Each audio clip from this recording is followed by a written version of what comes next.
وده ما كانش مجرد احساس، ده كان حاجه ملموسه، ان هو العميل كان لما يبقى رايق او معاه فلوس زياده فيطلب منك ديزاين. غير كده تلاقي ان هو بيحاول يستغنى وبيحاول يعمل اي حاجه ارخص. فدي كانت فتره خلتني اعيد تفكيري في الموضوع وافكر في ان انا المفروض يكون العميل محتاجني بشكل اكبر من كده.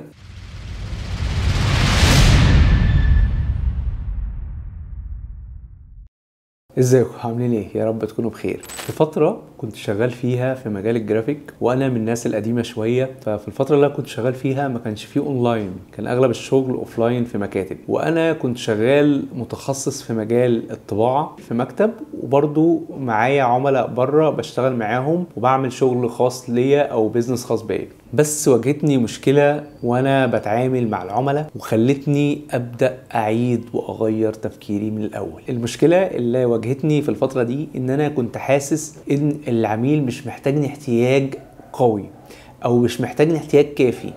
يعني كان في كل حاله تجديد شغل مع العميل احس ان هو مستغني بشكل كبير، او مش حاسس بأهمية الحاجة اللي أنا بقدمها له، بعيدا عن إن هي حلوة أو وحشة أو إن هو راضي أو مش راضي. لا، كان دايما الحمد لله كانت سمعتي حلوة كجرافيك ديزاينر، وكان أغلب العملاء بيشكروا في شغلي.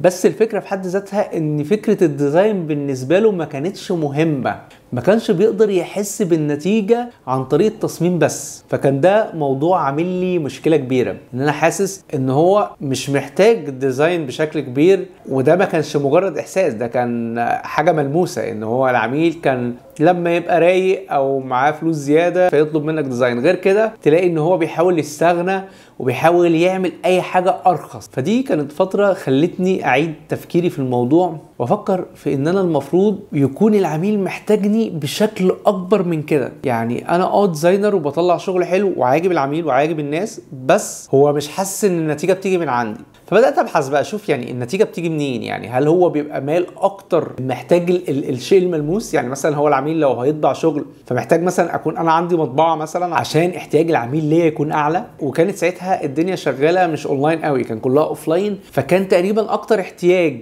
للعميل ان هو يبقى عنده الجزئيه بتاعه الطباعه. فكنت بسعى جدا في الموضوع ده، وبدات اخش في شراكات مع ناس عندها طباعه علشان اغطي الاحتياج بتاع العميل ده، لان كان في الفتره دي المطابع بتقول للعميل ان الديزاين فور فري. يعني بص قد ايه كان الموضوع مش متقدر، الديزاين فور فري هو كده كده بيحاسبوا على سعر الطباعه. فده تقريبا من 15 سنه والموضوع كان ماشي بالطريقه دي. بعد فتره دخل علينا منصات السوشيال ميديا بقى والديجيتال ماركتنج والتفاصيل دي، فبدات تاخدنا في حته تانية خالص برضو، ان العميل نهايته مش عندك، العميل نهايته عند السبونسر اللي هو يعمله او الاعلان اللي هو يعمله، هل هيجيب له نتائج ولا لا، وهل هيجيب له بيع مباشر ولا لا. معلش انا بصور الفيديو ده بشكل سريع كده، عايز اقول لكم تجربه برضو ممكن تستفيدوا منها في الفتره اللي احنا فيها دي. فبدات ساعتها افكر برضو ايه احتياج العميل في الفتره دي، فلقيت احتياجه ان هو محتاج يعمل شغل على السوشيال ميديا ويعلنه وينجح ويجي له نتائج ويكسب فلوس عشان يبدا هو يتعامل معاك تاني او يشتغل معاك تاني. فبدات في الفتره دي ادرس الجزء الخاص بالماركتنج، وبدا يبقى بالنسبه لي دي لحظه تحول حقيقيه، ان انا اتحرك من عالم الديزاين لاروح لعالم الماركتنج. وكان التحول ده بالنسبه لي صعب شويه، بس عايز اقول لكم ان التحول والتعب اللي انا تعبته عشان اتحول من جرافيك ديزاينر لماركتير كانت عمليه صعبه عليا جدا. بس اللي كان مساعدني هنا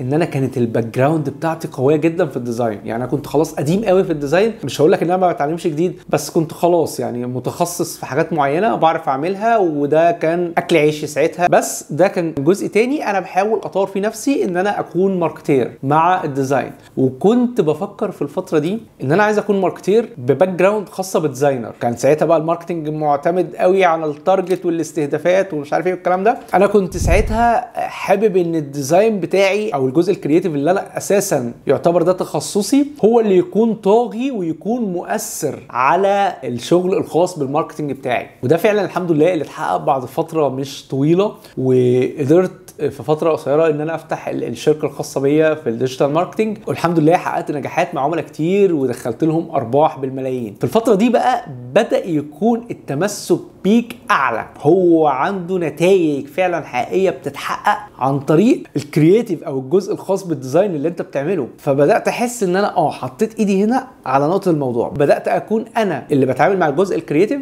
واكون انا في نفس الوقت العميل، لان انا اللي بختار الديزاين، لان انا ماركتير سواء ديزاين او فيديو او ايا كان. فحسيت ساعتها ان انا نوعا ما قدرت اجتاز الجزء اللي هو كان مهددني، هو كان عدم احتياج العميل ليا بشكل كبير. انا مش بقول لك الكلام ده عشان خاطر تطلع من مجال الجرافيك او الديزاين هينتهي وخاف على نفسك والكلام ده، لا خالص، انا مش مقتنع بالموضوع ده خالص. لان اساسا الذكاء الاصطناعي داخل في الماركتنج وداخل في الديزاين وداخل في الطب وداخل في الهندسه وداخل في المحاماه وداخل في علم النفس، فهو مش واقف عندنا احنا بس. فالفيديو ده مش غرضه ان اقول لك ان مجال الجرافيك ديزاين خلاص راحت عليه وبيطلع منه والكلام ده، لا، انا عايز انقل لك ان فعلا انت كل فتره بتكون محتاج تتطور وتقوي من مهاراتك وتكون مطلع اكتر وتشوف احتياجات السوق ايه وتحاول توفيها على قد ما تقدر، علشان دايما يكون في احتياج ليك، سواء كنت في مجال زي الجرافيك ديزاين او مجال زي الماركتينج او البرمجه او اي مجال بعيد. حتى انت طول ما بتطور من نفسك بتفضل دايما الاسطى في المجال ده. حتى لو اضافت تولز او ادوات بقت سهله، هيكون محتاجين الاسطى اللي يدورها، الشخص الفاهم اللي عارف هو عايز يطلع ايه بالظبط وايه النتائج اللي هو محتاجها علشان ينجح العملاء بتوعه ويوصلهم للنتائج الحقيقيه اللي هم عايزينها من ورا الحاجه اللي انت بتعملها. فيا رب تكون الرساله دي واضحه ليكم. التجربه اللي انا خضتها دي واللي انا اتحركت فيها دي تقريبا من 10 سنين، يعني انا تقريبا بقالي 10 سنين شغال في الماركتنج والديزاين مع بعض. فكانت تجربه بجد بتخليني احس بنتائج الديزاين بشكل فعال، والعملاء اللي انا بشتغل معاهم بداوا يهتموا جدا بالجزء الخاص بالديزاين عشان بداوا يعرفوا ان هو سبب كبير جدا لنجاح الاعلانات الخاصه بيهم، وخلى الاحتياج ليك كجرافيك ديزاينر اقوى بشكل كبير من ان انت تديله بس الديزاين او الصوره وتسيبه هو يكمل الباقي. فلو في مفهوم الشخص اللي بيسوق له مختلف، فممكن يستغنى عن جزء الديزاين ده خالص ويعمله باي حاجه ما يهتمش بيه. وعشان تعرفوا برضو الناس اللي شغالين في مجال الجرافيك ان دلوقتي اكتر